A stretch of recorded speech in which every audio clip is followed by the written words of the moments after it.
ایک دفعہ ایک بادشاہ اپنی ملکہ کے ساتھ بیٹھا تھا کہ ہنسی مذاق میں اس نے ملکہ سے پوچھ لیا تمہیں میری شکل کیسی لگتی ہے۔ ملکہ جو بادشاہ کی عزیز ترین بیگم تھی وہ بھی ذرا مذاق کے موڈ میں تھی، لیکن اس وقت اس نے جملہ بڑا کرخت بول دیا، آپ اسے سلپ آف ٹنگ کہہ لیں۔ بولی مجھے آپ شکل سے جہنمی لگتے ہیں۔ یہ فقرہ سننے کے بعد بادشاہ کو غصہ آ گیا اور بولا میں اگر جہنمی ہوں تو تمہیں 3 طلاقیں دیتا ہوں۔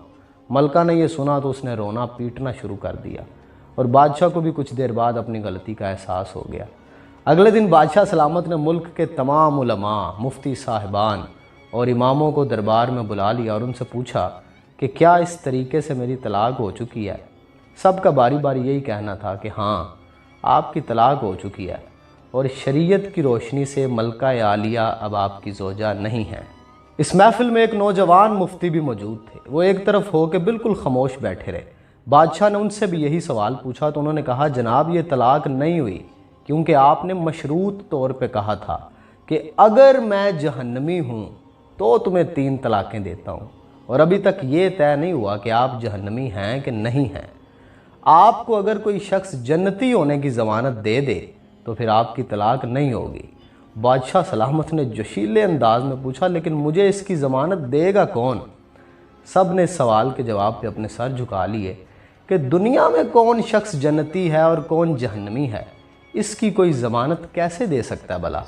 نوجوان نے جب تمام علماء کو خاموش دیکھا تو وہ بادشاہ سلامت سے مخاطب ہوا، بادشاہ سلامت میں آپ کو یہ گارنٹی دے سکتا ہوں لیکن اس کے لیے آپ سے ایک سوال پوچھوں گا، اگر آپ کا جواب ہاں ہوا تو میں یہ آپ کو ضمانت دے دوں گا۔ بادشاہ نے کہا پوچھو۔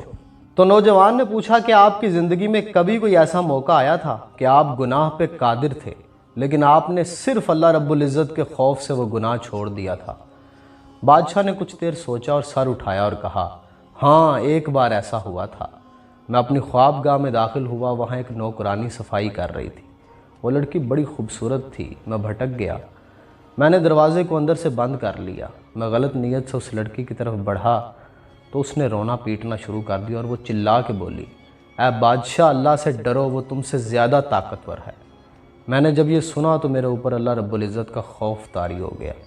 میں اگرچہ بادشاہ تھا، وہ لڑکی میرے کمرے میں تھی، میں نے دروازے کو اندر سے کنڈی لگائی ہوئی تھی اور اس وقت دنیا کی کوئی طاقت مجھے وہ برائی کرنے سے نہیں روک سکتی تھی، لیکن میں نے صرف اللہ رب العزت کے خوف سے دروازہ کھول دیا اور اس لڑکی کو جانے کی اجازت دے دی، صرف اللہ رب العزت کے خوف کی وجہ سے۔ یہ سن کے وہ نوجوان مسکرائے اور انہوں نے قرآن حکیم کی یہ آیت تلاوت فرمائی جس کا ترجمہ ہے جو اپنے رب کے سامنے کھڑے ہونے سے ڈر گیا اور اس نے اپنے نفس کو خواہشات میں پڑنے سے بچا لیا تو ایسے شخص کا ٹھکانہ جنت ہوگا۔ اس کے بعد اس نوجوان نے بادشاہ سے کہا میں آپ کو ضمانت دیتا ہوں کہ آپ کی طلاق نہیں ہوئی۔ وہ نوجوان امام شافعی رحمۃ اللہ تعالیٰ علیہ تھے۔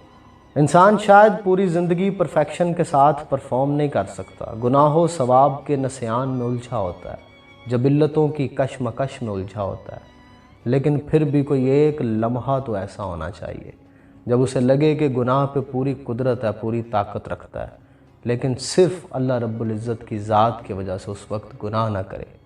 شاید اللہ رب العزت کی ذات مہربانی کرے اور اس لمحے کو ہماری نجات کا ذریعہ بنا دے۔ اللہ کے سامنے کھڑے ہونے سے زندگی میں کوئی ایک دفعہ تو ڈر جائے بندہ۔